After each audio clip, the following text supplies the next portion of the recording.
Topics today: Sri Lanka getting over the top of England, Afghanistan taking on India, West Indies, last roll of the dice for them against New Zealand.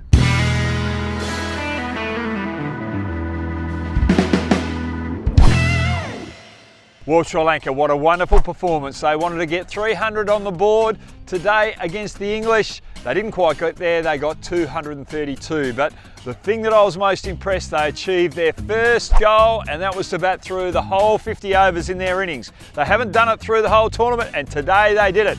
Well done to Sri Lanka. Now, yes, they only got a small total on the board. Everyone thought it wasn't enough.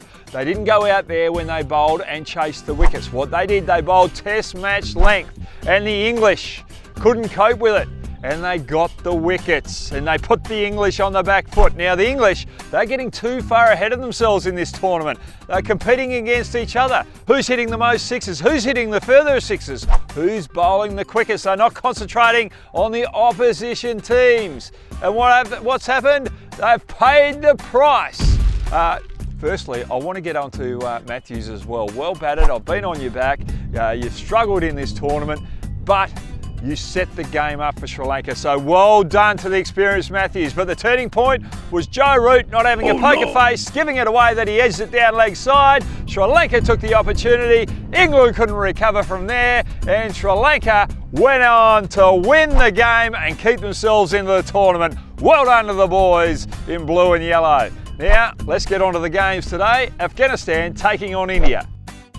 Now, Afghanistan, I've been disappointed with them throughout the tournament. They've got test status, but they haven't lived up to that expectation. Very impressed with Gulbadine last game, taking the responsibility on himself to show true leadership. He went up and opened the batting where they have been weak. The other weakness has been their spinners. Mujibur Rahman and Rashid Khan haven't lived up to expectation.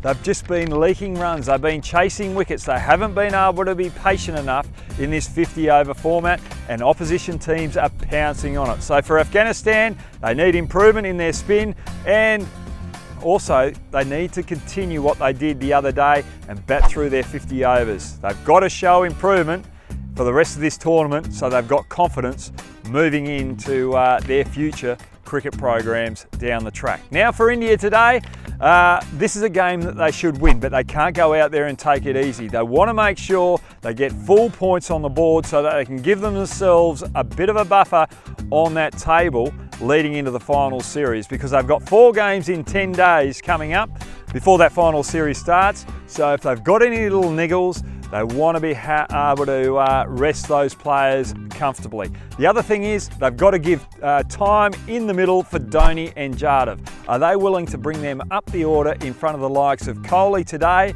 to make sure they get a little bit of batting time behind them before going into those later stages of this tournament? Now for the West Indies and New Zealand. Both teams have got fantastic bowling attacks, great pace. But the West Indies, they've only got plan A at the moment. They are going for the short stuff. Whereas New Zealand, they're fast bowlers. They're prepared to go for the Yorker as well as the good length. They've got a lot more variety in their planning. So for me, New Zealand are slightly in front on the bowling department. But both teams are fragile with their batting. Yes, last game, the West Indies showed improvement. They batted like they were in a 50 over tournament. They set the game up where Andre Russell could come in for those final 10 overs and really take the game away. It didn't come off, but Holder put himself behind Russell just to make sure he can continue the innings in a safe manner if Russell didn't come off. So good planning by the West Indies. On the New Zealand front, they are still a little bit unsure with their batting. Yes, they beat South Africa the other day, but Williamson should have been out twice in a 10-run period. He wasn't. If that happened, they would have lost. So for me, New Zealand have got the better bowling lineup.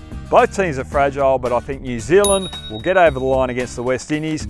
India will win in the canter against Afghanistan. So that's the day done, and the final 4 will be finalised. It will be England, Australia, India, as well as New Zealand competing in the finals, and that will be all sorted out by the end of today. If you like what I'm doing, subscribe downstairs, get on that bell, ding, ding, ding, and that will give you a notification of when the next video is coming out.